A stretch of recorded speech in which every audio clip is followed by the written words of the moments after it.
Hi, I'm Will Bruin, and I was just recognized as a Seattle Sounders legend. Now I get to do voice reads for the Sounder at Heart podcast network. Here we go. Come on! Hey, O'Shan! Let's go! The Seattle Sounders have done it! MLS Cup winners! Here comes Rui Diaz through the middle to crown it for Seattle! The Sounders rule the region! Seattle Sounders is campeón!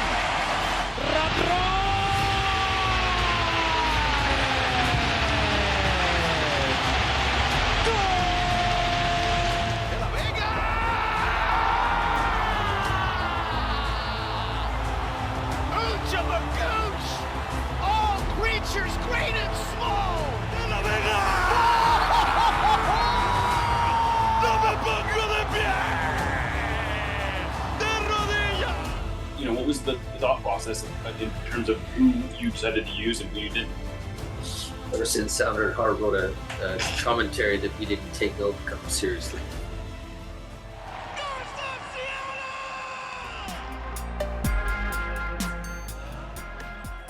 This episode of Nos Arietes is sponsored by Full Pull Wines, a Seattle-based wine retailer and proud sponsor of Nos Arietes since 2011.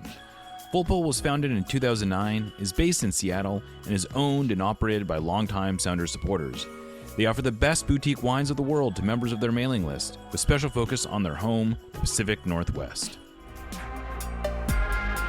Welcome back to another episode of Nos Arietes on the Sounder at Heart podcast network. It is Friday. We are at Long Acres. I am joined once again by Niko Moreno for what we learned this week. Niko, how you doing? Hey, what's going on, Jeremiah? Just happy to be here. It's been a nice, cool, chill week in terms of weather. And it's been cool and chill to also just look at this team and the way that some of these international players that were out there in the national teams are coming back. We got to see a lot of intense practice. So it's been a real good one for me. Yeah, this week has been interesting because they had guys sort of trickled back, like you said. Today, Snyder Brunel rejoined the team. Nuhu rejoined the team. Christian Roldan was here. He was not training. And then Georgie Manungu has not returned yet. He apparently is like flying in right now, and they're assessing whether or not he's going to even go to New York. Luckily, they might not need him because they have enough healthy bodies now where it's not so much a necessity. But JP was back in training today. Trying to think who else was. It was essentially everyone but the hurt guys were available. Obed was not training today. It sounded like he just got a day off. He did train yesterday. Yeah, I think he was inside today. So yeah, aside from Kim Kihi and Yema, who are clearly out for this game, everybody else trained that was here. Obed was inside, and Ryan Kent, who's been obviously not going to play for this one, but he's been a partial participant in training. I think that's something we learned this week, is that he is a lot farther along than we thought, with a caveat that there's a big difference between him being out there feeling like he's really good and getting medically cleared. And that's kind of what I've been able to find out and hear, like in between the walls, is that he might look really good. And he's definitely has raised the amount of participation that he's had in various drills with the group, but he still has to get cleared. So they got to take a look at the injury, make sure that that is taken care of. So if I had to put a way to describe it right now, is that Kent is going to be your break the glass if we need it in the playoffs. Yeah. Schmetzer was very optimistic about getting him back getting him available again. But it does seem, just from a numbers perspective, it just hard to imagine what would have to happen for him to actually get on the field, because I don't see how you can put him ahead of Georgie. I don't see how you can put him ahead of, obviously Rothrock, De La Vega, Ferreira. You've got options at the wide spots. And so I just don't know that Kent is someone who is going to, even if he is available. I mean, the reality is he hasn't played in 4 months or whatever it is, 3 months. And, but it's good. I'm glad that he's getting close. It's a good option to have. One other person we learned about this week was Kim Keehee, who sounds like he has a trickier injury that is apparently not good. News is that it's not like the way that Schmetzer has talked about it, he keeps describing it as a mass, which makes you think, oh no, is this like a tumor or something like that? And Schmetzer kind of said, no, it's good. It's nothing like that. It sounds like it's more like a knot in his calf muscle, but they are waiting to see a specialist in the Midwest, which to me suggests he is nowhere near, like he's weeks away from returning at best. Yeah, and I don't know if it's something they're going to have to surgically remove. Like, we have no idea. No idea what that could look like. The good thing is that Stu Hawkins had 45 minutes, looked really good. Yeah, he's looked strong in training. He's another guy that I've been pretty excited to see slowly get more of a responsibility and more minutes. And even Leo Bernier was out there today. Yeah, as Leo well. Bernier was there today. So there's Antino Lopez has been, and like the guys that got called up last week have been still participating this week. Antino Lopez, Peter Kingston, Sebastian Gomez, even Yu Suganome have all been participating in training this week. And look, very much in the place. I would not have necessarily pegged, a month ago, I would have not thought that Tino Lopez was going to be, this close to being in the team, but all of a sudden he looks like someone who might be in the picture for next year. None of these guys are going to be this year, I don't think. But, Stu Hawkins may actually have a role to play on this team this year. I have to think that he's got, one of the higher ceilings going into next year and beyond. Agreed. And if we're looking at this game, so more as what we're learning about this team than what it means for this game, there are some interesting pieces that are going to be out there.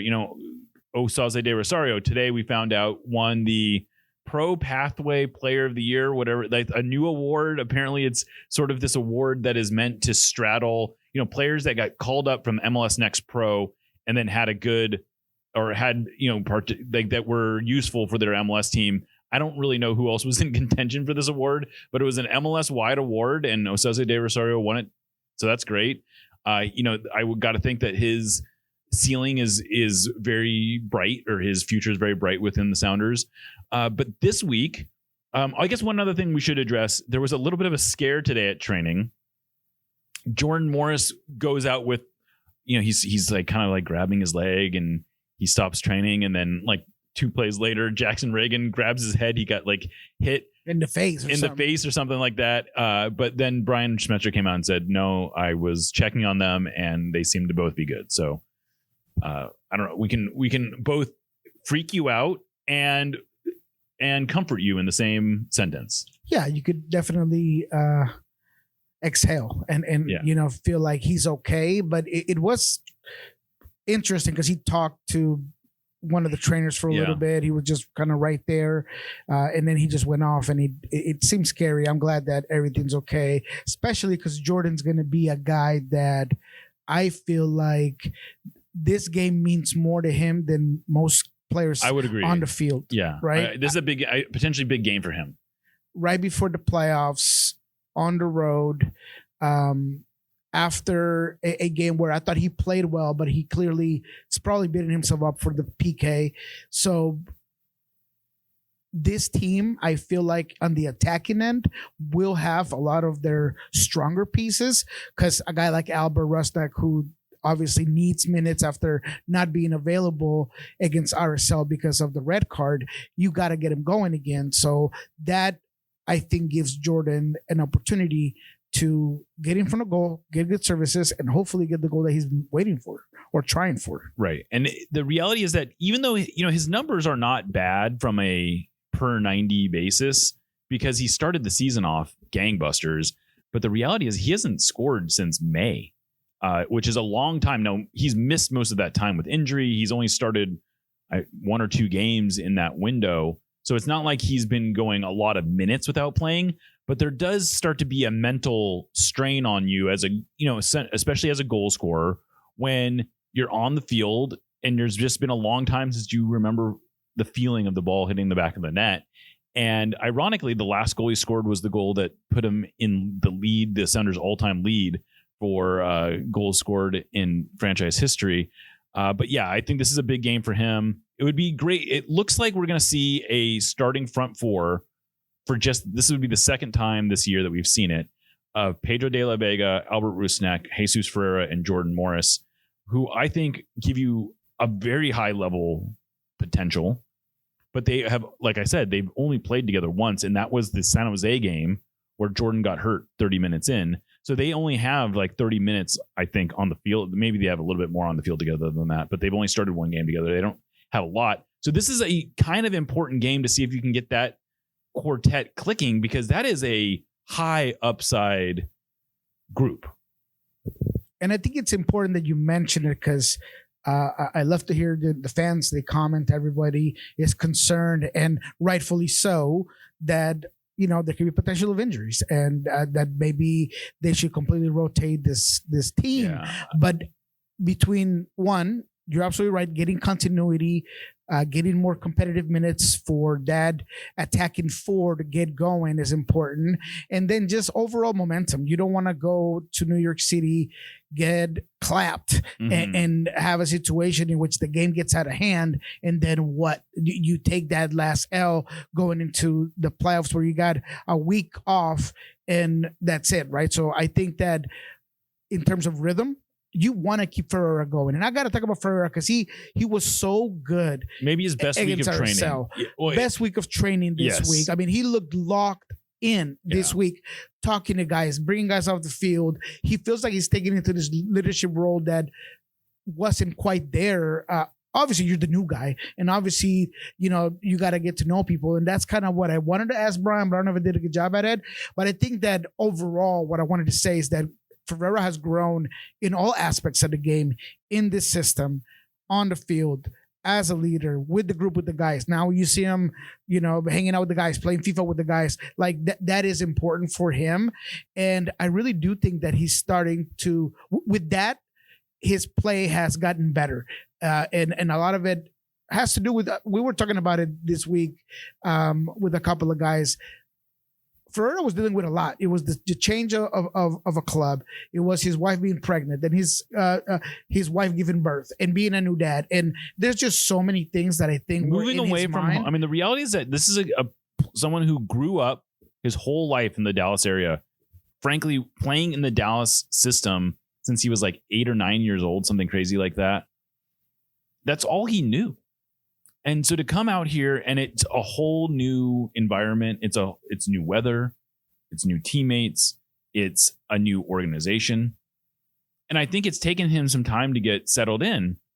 And then the end result has been a player who I think is a much different player than the Sounders thought they were getting, but maybe in some ways a better player, a player who fits what they needed more than they maybe even realized.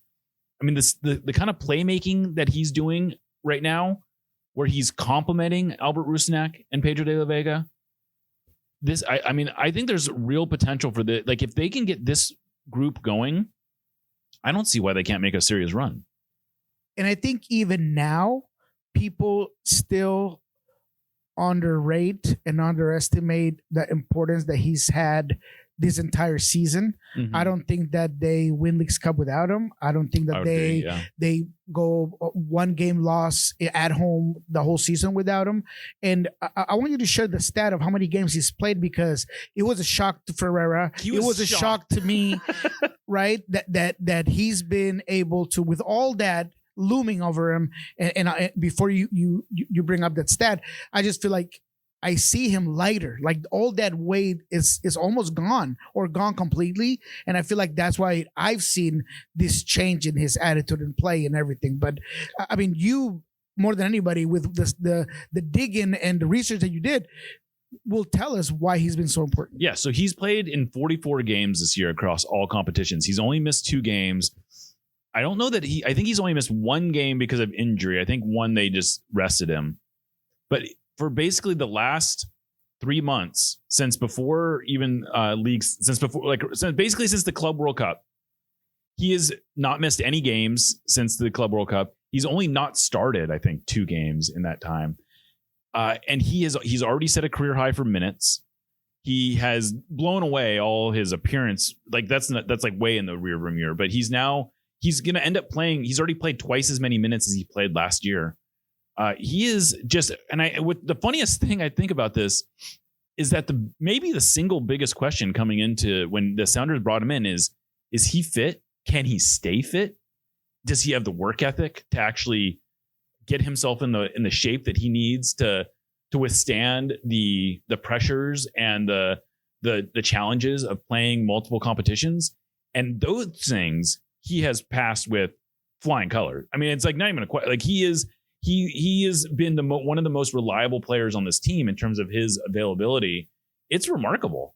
And even in terms of attitude, there was this stigma and this narrative about him being this guy that was all about him and that he just didn't want to work hard and all of these things that you heard coming from either media in Dallas or people that knew about the team. Me doing research with people around, there were some really good things about him, but there were some, rumblings about other things.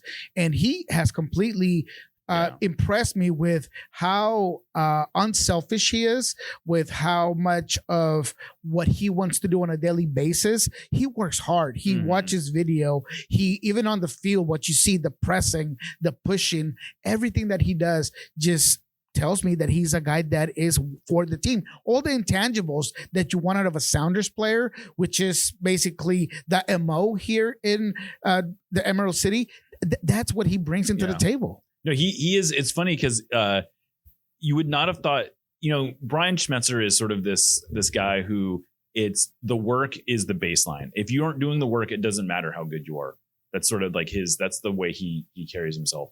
And I don't know that Jesus on paper looked like a Brian Schmetzer guy when the Sounders signed him. I agree. And now he's like Brian Schmetzer's dream player. I mean, he's doing all that. He's smart. He's cerebral. He is not all about me. I mean, I just think a great example of that is, you have the penalty in the RSL game. Jesus is on the field. He hasn't scored in a bit. It would have made total sense. He's actually the most experienced penalty taker on the field at that point. It would have made total sense for him to be like, no, I'm taking this. He was probably the guy on Brian Schmetzer's call sheet. And he gives it to Jordan because Jordan needs that goal. And that's just not not a thing a selfish player does. Like to me, it just shows a lot of growth of Jesus. That Jordan didn't convert it is irrelevant to the point I'm making. I love that about Jesus. I'm really optimistic that this is going to be a long time thing. And this seems like he has found his second home essentially. Yeah, he loves the city. He feels like. Not necessarily the weather. Not the weather, but just the city in general, the organization. Yeah. He talks so highly about everything about it. And I do feel like and this is not coming from him, but he does feel like there was a need of a change of a horizon. Yeah, it seems like that, yeah. What was going and I mean, Dallas has been a dumbfire, to be quite honest. That the sale that they had of players around. So I love that about it, that he feels grateful to be here. He feels happy to be here. And I think that showed up. And it's, very interesting because this could end up being Craig Weibel's best move throughout his time as a GM. Mm-hmm. And yet it was the most scrutinized in so many different aspects of the game. Yeah, it is funny. This move ends up looking like really smart right now. I don't know. I would be worried where the Sounders are, frankly, without Jesus Ferreira. And it's not just the goals and assists. I mean, he's going to end up with 15 or so goals and assists this year, which is not a great total, but it's not a bad total. But it's really all the other little things that he does. He just makes them so much better. He had 2 plays at least. He could have easily had 2 assists in the RSL game. He didn't have any, so that kind of speaks to how that goes. But I've been very happy with him. One other piece of news that has just recently come out, though, I wanted to talk to you about. There's been a lot of reporting outside of here about Obed Vargas.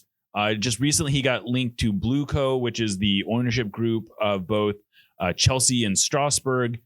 They've apparently been sniffing around. I was actually able to confirm that they have expressed some interest, but it's nothing imminent. There's not a lot of smoke there. But then today, there was a big report from Seal Merlo apparently. Yes. I was tagged in, and I'm still trying to figure it out because I think a lot of times, even the big wig type of transfer market guys, the guys that break the transfers, I don't think that they're as informed about players' status and the way MLS works. I think some are better than others. The Fabricio guy, I feel like he's a little bit more involved. He goes in and out, yeah. Yeah, he has more of an idea. But in this one, they were talking about that Sporting wanted him to be a free agent and they were going to sign him as a free agent in 2026. Well, that's completely wrong because both you and I and everybody who follows Under the Heart and everybody who knows what's going on understands that he is under contract through December of 2026. Then after that, you could do whatever. You were talking because I asked you about the pre-contract. That would have to be done 6 months prior. Next summer. Right. So none of that is a reality right now, and everything that I hear is like it has been a difficult negotiation for several reasons, but it feels like it's tilting toward him getting that extension here. Yeah, and I would imagine that doesn't necessarily mean that he's going to be here a long time, but what Correct. it does is it gives the Sounders a lot more ability to go out into the market and find a fair market value, which honestly is in Obed's interest as well, because he's going to get a cut of any transfer fee. He's going to get a signing bonus. And so if the Sounders are out there helping him find the right place, that helps him, not to speak nothing of the short-term dollars and cents, where if he signs, I mean, he's only on $150,000 or something right now. If he gets signed to the max extension that the Sounders can give him, that's $1 million.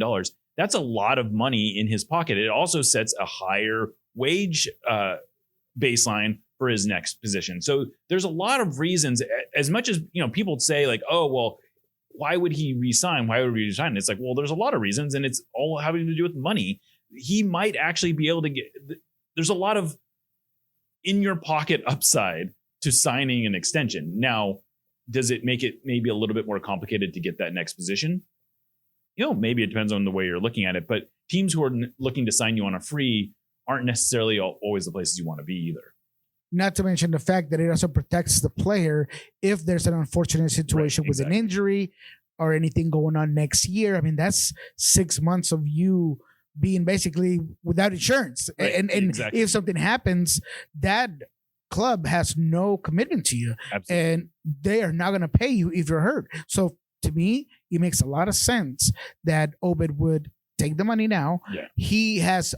He's never looked like a guy that's in a rush to make that step to Europe or anywhere else. So why now? Just get the extension, give us some time, focus on continuing to play for a team that's going to play at the highest level. And it's going to showcase you. It's too. going to showcase you. Correct. I mean, that's, you know, we just saw, you know, of all the players that were out on international duty, I mean, honestly, the one who got done the dirtiest is probably Obed, because he was not put, like, I appreciate Obed's perspective on this. And this is maybe another thing that we learned this week, is that Obed had a very professional attitude about going to the U20 World Cup, which is, I think he understood that, I'm not going to say that it's beneath him, but he's a senior player. He does not need to be playing in youth tournaments, but he wants to show the Mexican Federation that he's in, that he is willing to do the work. You know, he was not part of the qualifying group that got into this tournament. So he, even though he had 3 times the first team playing time of anyone else on that roster, he didn't come in there and say like, hey, I'm the big guy. Everyone listen to me. I'm going to be the team leader. He just wanted to fit in, and he tried to, and he sort of talked about how he just offered his, he was willing to do whatever work they wanted him to do. And a lot of it was piano carrier type of work. He was not put in a position to put up big numbers. He was not put in his natural position. He was essentially asked to play as a 6. Sometimes he moved. I think he played a different position every game he was in. But none of them were meant to showcase his abilities. He just was sort of facilitating and helping everyone out. And I think that shows a lot about who he is as someone who just wants to be a good teammate. Yeah. And I feel like it takes a lot for someone to understand that, look, this is a team sport. I'm here to do what the coach asks of me, and I'm going to make sure that I don't make it about me doing everything that I can to continue to showcase my talent, but rather be a piece of a winning team. And Mexico's U20 was a winning team. They got out of an incredibly hard group. They gave Chile the business, the host, and then they had a tough going against Argentina. But at the same time, I thought that Obed Vargas' experience was phenomenal throughout all of those games. Yeah, I think that it maybe didn't raise his stock on the transfer market, but it honestly kind of raised my opinion of him. As high as I am on Obed, I really like Obed. I just was very impressed with the way that his attitude about the whole thing. Because he just seemed really happy to be there, and you can tell his heart is genuinely with Mexico. He really just wants to be part of the federation, and he's not going to get out in front of himself and say like I need to be on the World Cup team or any of that kind of stuff. But he's doing a lot of the work to put himself in that position. And even Javier Aguirre, after a complete disaster friendly against Colombia, where Colombia just ran him over the Mexican national team 4-0, he talked about there's a lot of guys in this team that are not playing like they want to be here, and he said the door is open for a lot of the U20 guys, including Obed, Montiel, and Gilberto Mora. Right, which is a scary thought that the U.S. might have to be facing some of these. That's quite a trio of players coming through the Mexican youth ranks. And then the other player that came back and we talked to, it was Reed Baker-Whiting. He did not have as much to do with the U20s. He only started one game. They were kind of a tough break because I would think on paper the U.S. was playing as well as anyone in that tournament. And then they outplayed Morocco and they lose 3-1. Kind of a tough break, but that's tournament play for you. And Reed seemed to be really happy with his experience. He talked very glowingly also of being there. But and so I think in the wash, it was probably a good experience for him. Yeah. And the thing about Reed is that, look, he was in a national team which system didn't quite put him or gave him a lot of options to play in. He even played as a 10. Yeah. He told us he played as a winger.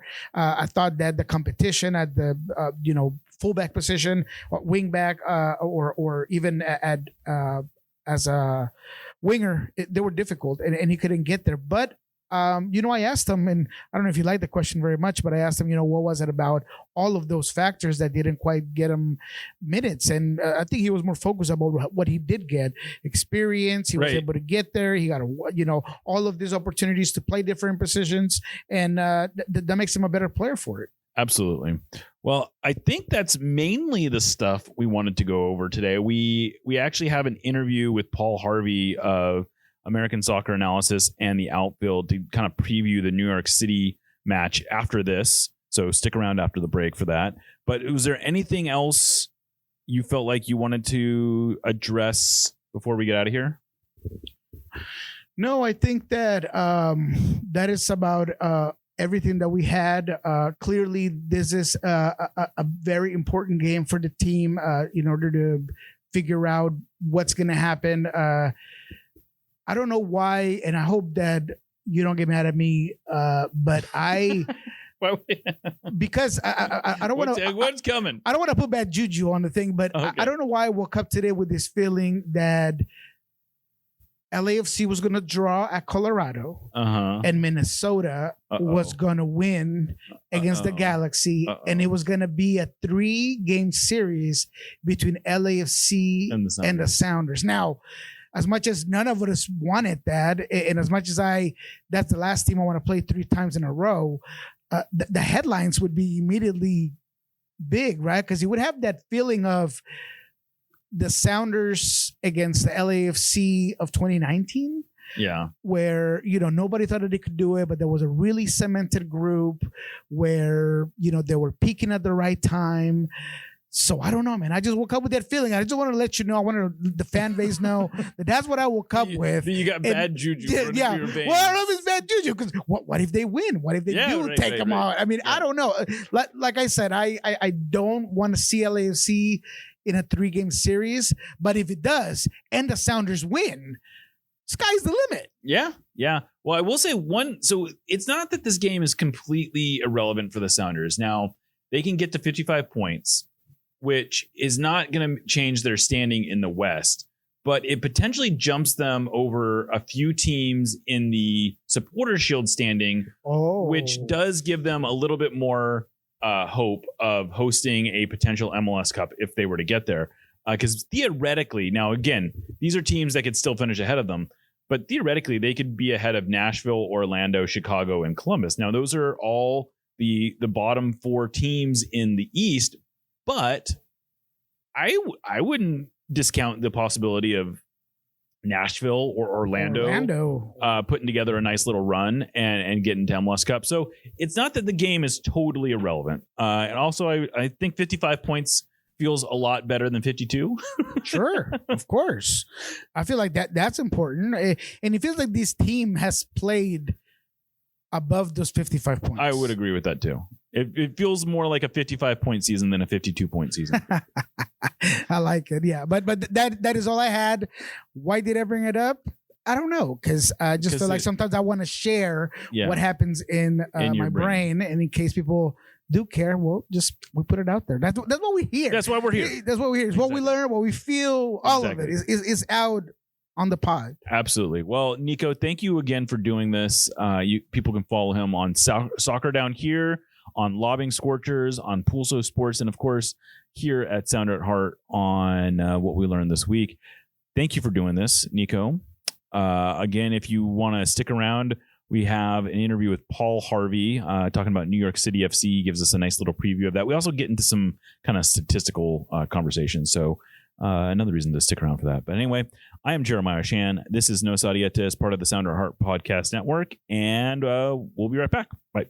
Thank you for listening to the Sounder at Heart Podcast Network, which now includes Nos Arietes, Lobbing Scorchers, and the Cooler Guild. Although this podcast is free, it's only made possible through our paid subscribers. Plans start as low as $30 a year and allow us to remain independent and mostly ad-free. Subscribers get access to all our written and podcast content, including a full-text RSS feed and a mostly ad-free podcast feed that includes every show in one spot. If you really like what we're doing, though, I'd encourage you to sign up at our higher tiers, which include all sorts of various perks. The most popular of those is our members-only Discord, where the real Sounders sickos hang out. I know I've called this group the smartest, funniest, and best-informed Sounders fans in the world, but it's more than the rough equivalent of a Sounders Mensa meeting. Discord is where we make things happen, like for real. You know the promotion the Sounders ran that offered fans the opportunity to trade in their Messi jersey for a Paul Rothrock one? That originated in our community. You'll not only be the first to know about stuff, but you also have a semi-direct line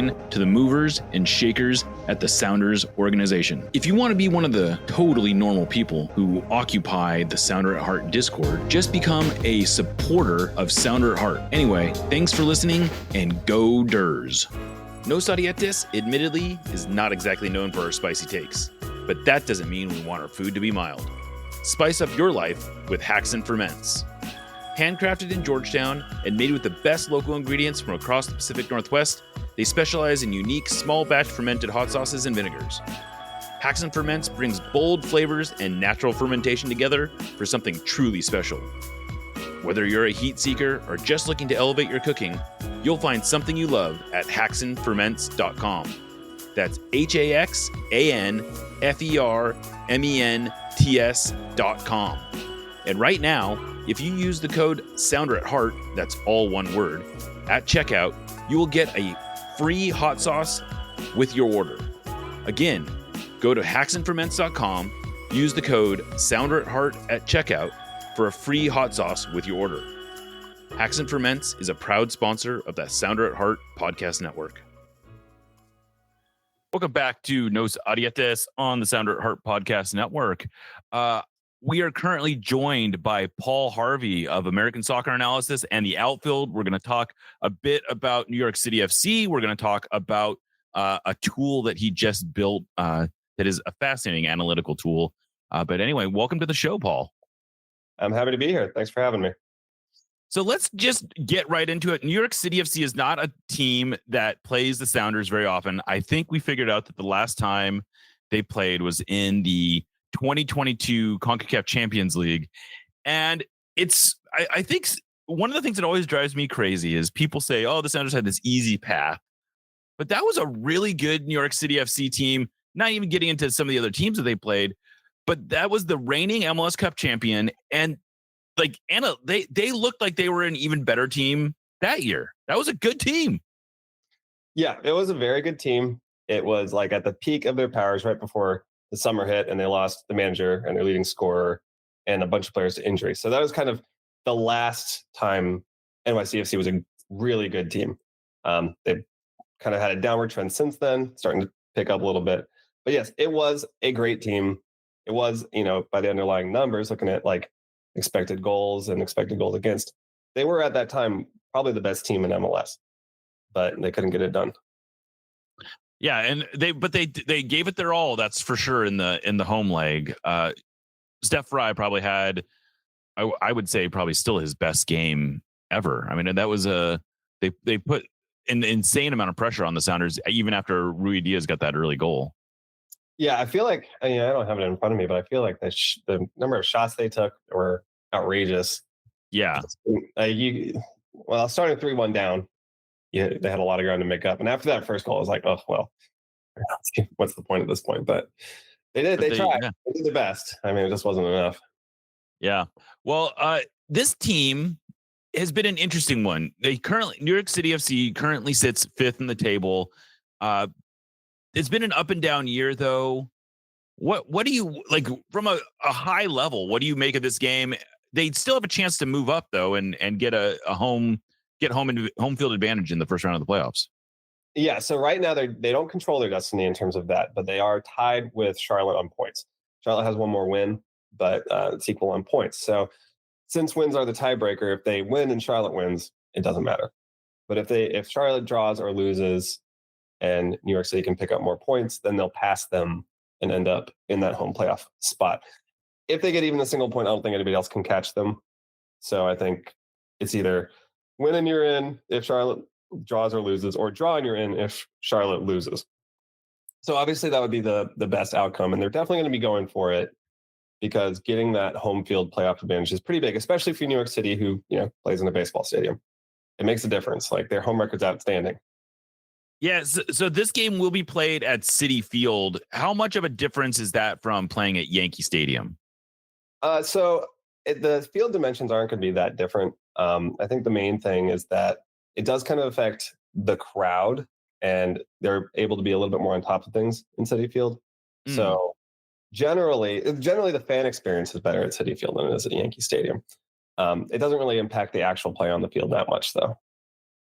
And is the home, I mean, is that something that we overstate? Because I feel like everyone talks about the dimensions at Yankee State or at Yankee Stadiums especially, but is that maybe overstated, or is there a real, like, is it a pronounced home field advantage that you think actually comes from the dimensions and not just the normal home advantage that comes from being in MLS? Well, I think the big advantage in the dimensions is that New York City plays on it several times, a year. And like they play at Red Bull Arena, or I guess Sports Illustrated Arena now. So it's not always going to be at those dimensions, and they do have to adapt. And, sometimes they play even further afield than that. There's been a number of different stadiums that have counted as a home stadium. But I guess the way I'd say it is they are used to playing in that small of space. Most teams that play in that small of a space do it maybe once or twice a season, or in the case of Seattle, haven't done it in 3 years. So there is a pretty big adjustment, I think, for teams who are not used to playing in those confines. And so is there anything, though, that New York City does particularly well because of the confines, or is it just they're used to it and that's it just is like a familiarity thing? Well, I think in terms of team identity, if New York City has an identity, it's that they like to have the ball, they like to keep that pressure on high up, and they like to high press. And with the new manager, it has not been as extreme. They're actually one of the teams that does not quite press as much in the final third this year, but that option's always available. So if you're in that tight space, it's a lot easier to set up your best defense. You have less ground to cover.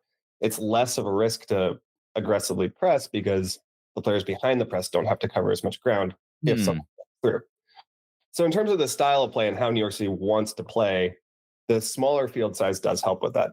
And they are kind of known for a team that likes being technical, likes holding onto the ball. So they try to sign players that fit that. I don't know if the roster is perfectly fit for that as it is, but if you look through kind of the history of the team, that's kind of been what they go for. So speaking of players who are sort of standing out, Alonso Martinez is having another spectacular year. He's currently on 17 goals in MLS play, at least. What kind of player is he? What does he do well? Is he someone that is going to be around, or is he going to be the next guy that leaves New York City on a big transfer? Well, that's a big question. So Martinez came to New York City from Lommel in the Belgian League, which is a city football group club. They're in the second division of Belgium, and he came in as a winger. So when he came in, nobody was thinking, oh, this is going to be the guy, right? Like, it felt like he was just kind of a add-on that they were doing a favor for to move this guy back to North America where he wanted to be. And it wasn't until, I think he came in late 2023, and it wasn't until I think, well, maybe early to mid 2024 that he started being played at striker. And it was as a result of him having a discussion with the coach. He's like, I think I can do this position. Can you give me a shot at it? And he took it and ran with it. So I don't know if he's going to be a player that is looking out. He's not young. I think he's in his mid-20s. He's kind of been in that, he's had that European experience. It didn't work out for him. He's come back, and now he's the starting forward for the Costa Rica national team heading into the World Cup in 2026. So he's probably not a guy who wants to risk giving up that position. So I don't think he's going anywhere anytime soon. Now, I think once 2026 rolls around, we're going to see some movement after the World Cup, because Matt Freese is likely going to be at least on the team, if not the starter for the U.S. men's national team. Alonso Martinez is likely to be there. So there are some players that might be looking to make their move after the World Cup. But I think until then, he's definitely going to be pretty happy where he is. And in terms of style, he's a really interesting player because he doesn't have a lot of different doesn't have a lot of different things to his game. He's a beat you with speed, react quicker than everybody else on the field, make the most of small opportunities, and he can absolutely rip a shot from anywhere. So he gets a lot of really high quality chances just because he's so much quicker than everybody else in terms of reacting to where the ball is going to be, in terms of getting in behind center backs. He's not a big guy, so he's not out there winning aerial duels. He's not fighting guys off the ball, but he is just beating them to the ball just by being quicker, faster. Like, he scored a number of goals off of rebounds just because he's the first one to get there. So that's the kind of thing you got to watch out for. His movement is really good. His speed is really good. He's so quick and he's so decisive. Like, there's no taking a second to think about what he's going to do. He's either immediately playing it to somebody else or he's taking a shot. And more often than not, it's taking a shot. So he's adapted his game to the center forward role. I think it's a much more natural fit. I think he was an okay winger, but as a center forward, I think he's, one of the best in the league right now. And he's certainly got the goal scoring to show for it. So another player who has sort of gotten a lot of attention in, like you mentioned, in part because of his national team rise is Matt Freese. He got an interesting background. He went to an Ivy League school. He seems to be sort of a more cerebral type of goalkeeper. He's very good on penalties. But or at least he's gotten a reputation of being good on penalties. What do you make of Freese's rise? And is this someone that you actually expect to be, starting games for the U.S. in the World Cup? I think that he's the most likely player to start games for the USA at the World Cup right now. Like, if you look at kind of the competition for that role, I think he's been pretty clearly the best, both for the club side and for the national team. And I think he's really developed his game in the last couple of years. So he came from Philadelphia on a trade. And it's not usual for New York City to trade for players within the league. It's only happened a few times in the entire history of the team. So they acquired him from Philadelphia because I think partially for him, it was he didn't see any path to beating Blake for the starting spot. Even though I think that right now he's probably a better goalkeeper than Blake is at this point in his career. I think for him, it was, he just didn't see a way through. He wanted to trade. New York City had to replace Sean Johnson, who had left for Toronto.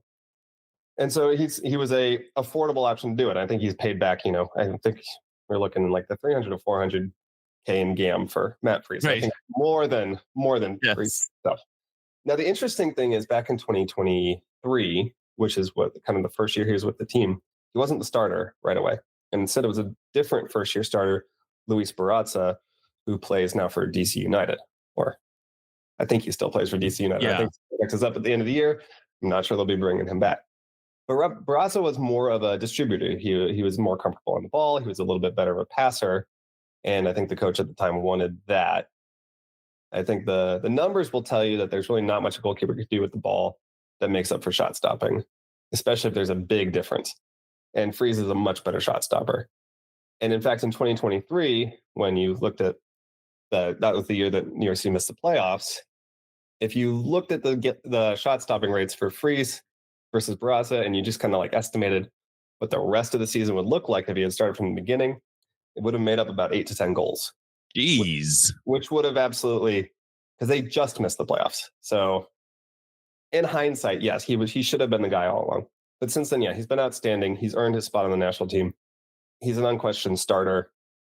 And I think that like going into 2026, he's going to be very focused on putting on a show, being really solid, going to the World Cup. And then after that, we'll see. I think. Yeah, I know that it was an ASA stat that came out that sort of tried to give the absolute value of every player. And I just remember it just being absolutely dominated by goalkeepers because of they just had this out. Like, I don't know. It's a weird thing because obviously strikers and 10s get most of the attention in terms of value and frankly, that's where most of the spend is. And especially in MLS, you look at goalkeeper as a position where you can afford to go cheap, that you can spend a lot less money and get a lot of bang for your buck. But the numbers suggest that goalkeeper is like easily the most important position in terms of goal prevention, at least. Yeah. And it's a really interesting kind of like statistical quirk because, okay, most players don't have that much impact on whether or not a goal is scored or not scored, right? I mean, when you look at like the goal probability changes, which is what a stat like goals added measures, it's pretty small. Anything over more than like 2.5% or like likelihood of a goal being scored is a really big change. Okay. And even like if you kind of work it out, a player contributing 5% or 0.05 of a goal difference over the course of a game is big. Like that's huge. That right. Separates 90th percentile players from 50th percentile players. So small differences. But then you get to a goalkeeper and a shot on target that is 75% likely to go in. If you save that, you've saved, essentially 0.75 of a goal. So you have players who can play an entire season in the outfield and not come close to that. Right. So the impact of goalkeepers is huge. Now, the next thing is, what is the difference between goalkeepers? And so for the most part, goalkeepers actually tend to perform very similarly. They save the easy shots. They miss the hard shots. And the difference between a really good goalkeeper and a really bad goalkeeper can be just a few shots here or there, right? And it can be a big statistical difference, but it's hard to be sure, how much of this is quality, how much of this is luck. There's a lot of different things that go into it. But you can have a player like Zach Steffen, who I think last year was one of the worst goalkeepers statistically in the history of the data that we have, right? Right. This year, he's been one of the best. Well, what is Zach Steffen? Is he an elite shot stopper? Is he not? I mean, his record with the national team and going back, he's pretty good. But then at the same time last year, he looked really bad. So how much of that is actually getting picked up by the data? How much of it is real? And then how much do you have to spend to improve? Because that also is what drives the market value. So you have St. Louis spending big on Berkey, and they've gotten what they've spent back on him. For sure. Like he's been an outstanding goalkeeper his entire time, but people kind of laughed at that move. They're like, why would you spend that much on a goalkeeper when you can get a pretty good option for cheaper? I think that like in the end, that move has worked out for them.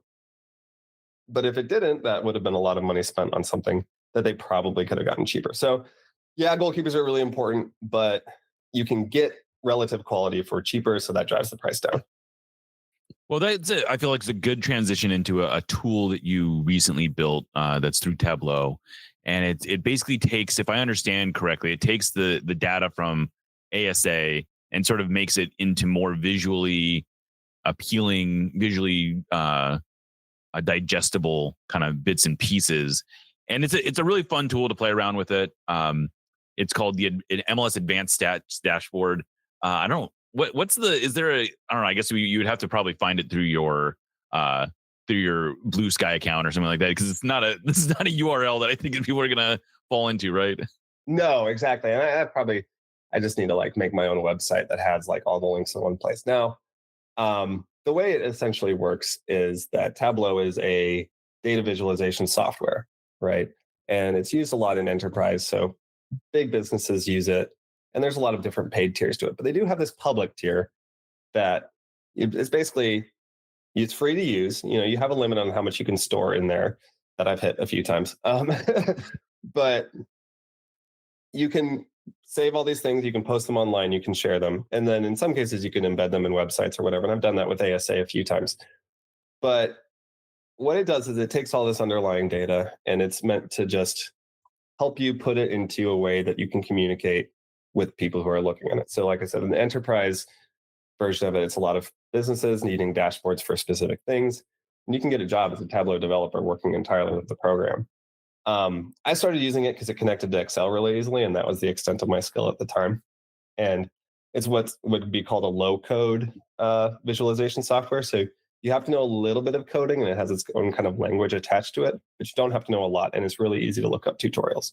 So it's a very natural transition if you haven't used data visualization software before. So that's why I use that, plus the ability to kind of publish everything online, and they host it for you too. So you don't have to separately find somewhere to host the dashboards. All right. But the downside is that it's very hard to directly link to, like, so you have to have this big ugly link that's in my Blue Sky account.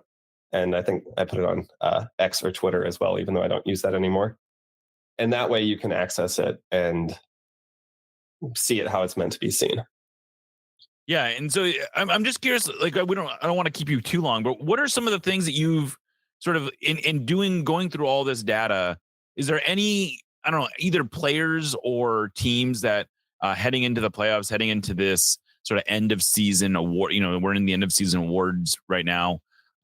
Anyone that really stands out as someone or either a player or a team that maybe is not getting as much shine as you think they deserve?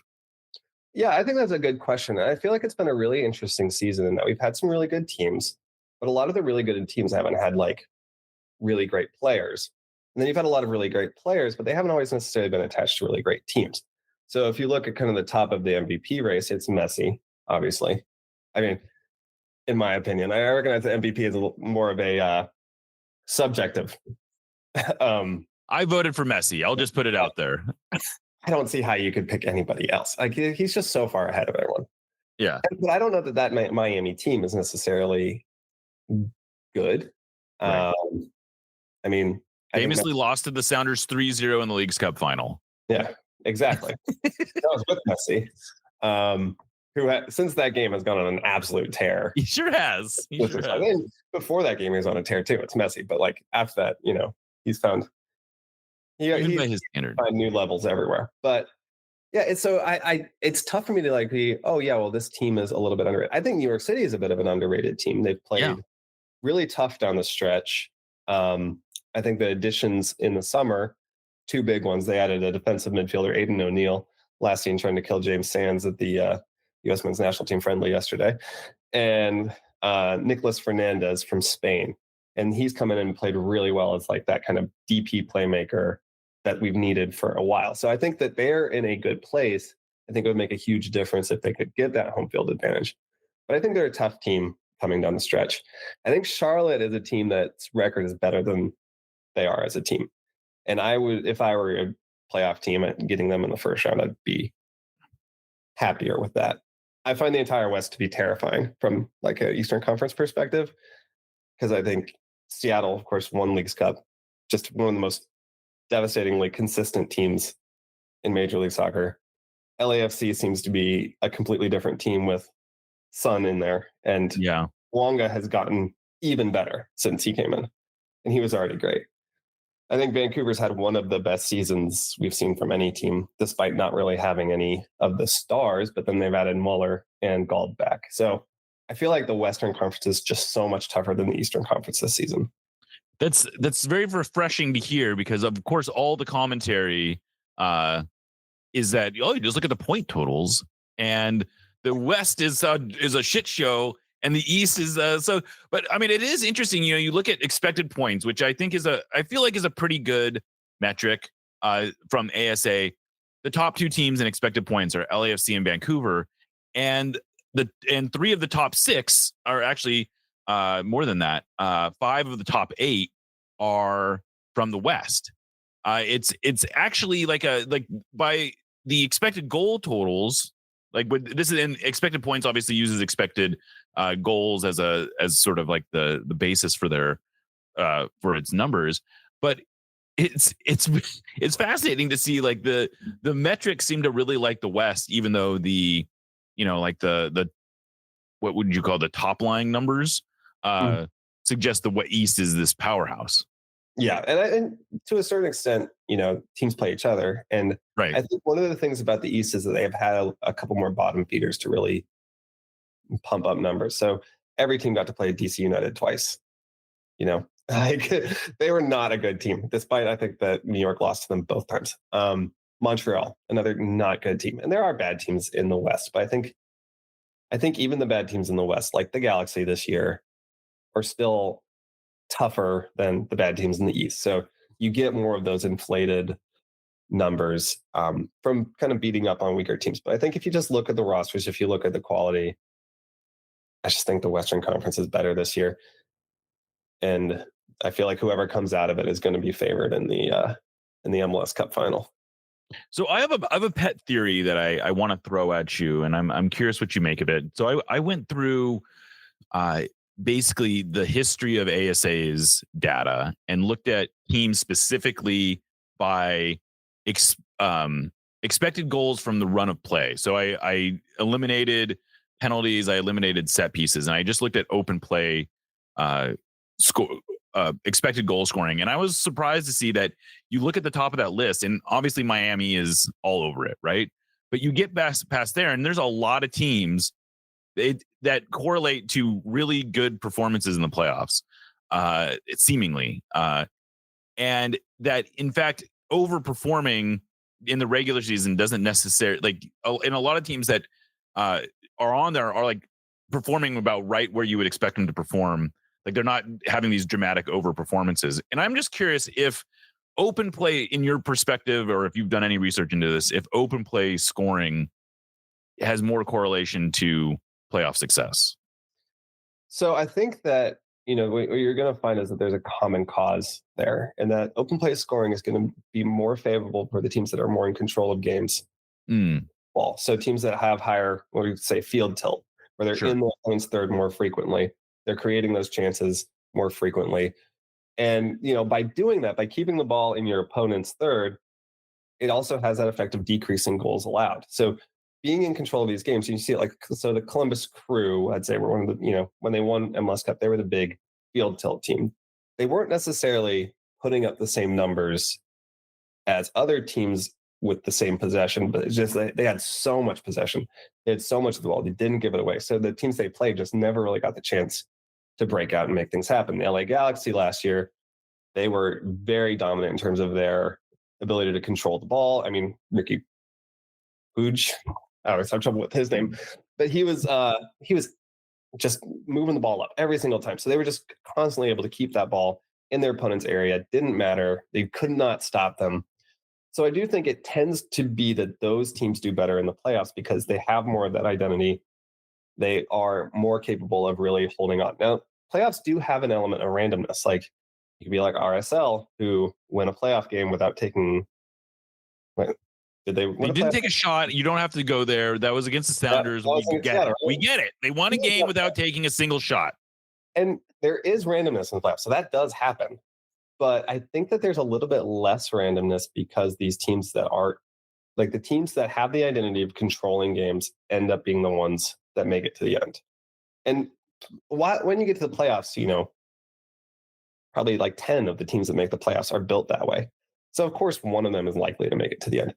But I think if you look at, the MLS Cup final from last year, the Red Bulls were a little lucky to make it to the final. And I don't just say that because they beat New York City. I think that they weren't a great team. They got a little hot, made it to MLS Cup finals, but played a team that knew how to control the ball and knew exactly what they wanted to do and did it.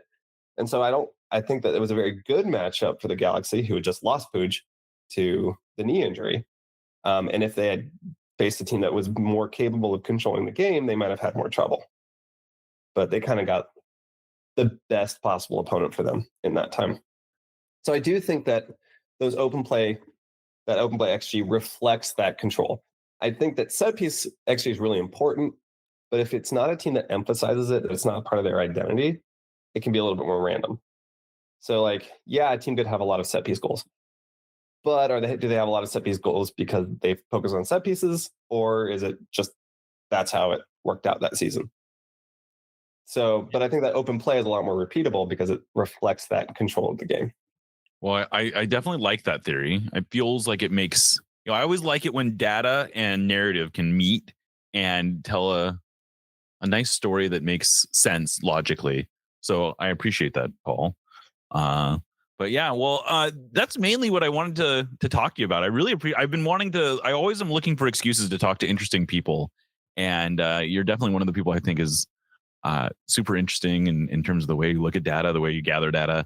And I've recently joined the ASA Discord because I became a patron, which I may as well plug for people to do. If you like the stuff, if you're like me and you just like numbers and you like what ASA is doing, they do have a Patreon account, and it's only $5 to enter. There's a lot of fun, interesting conversations in their Discord that I absolutely enjoy popping into and just being sort of a layman that gets to see smart people talking about stuff. But Paul, thank you for coming on here, giving us a little education on New York City FC.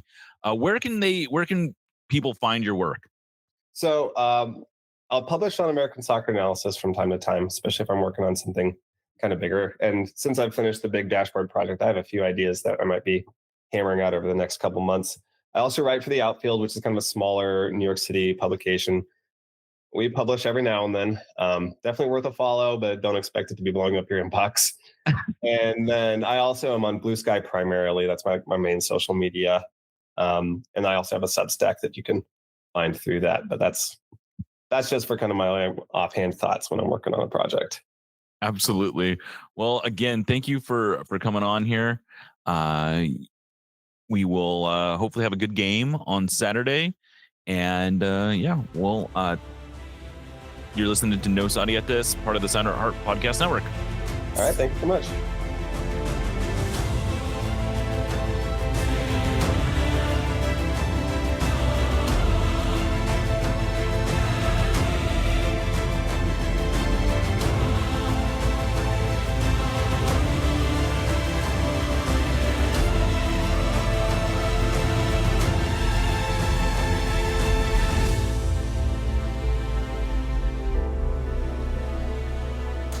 Let's go, Sounders.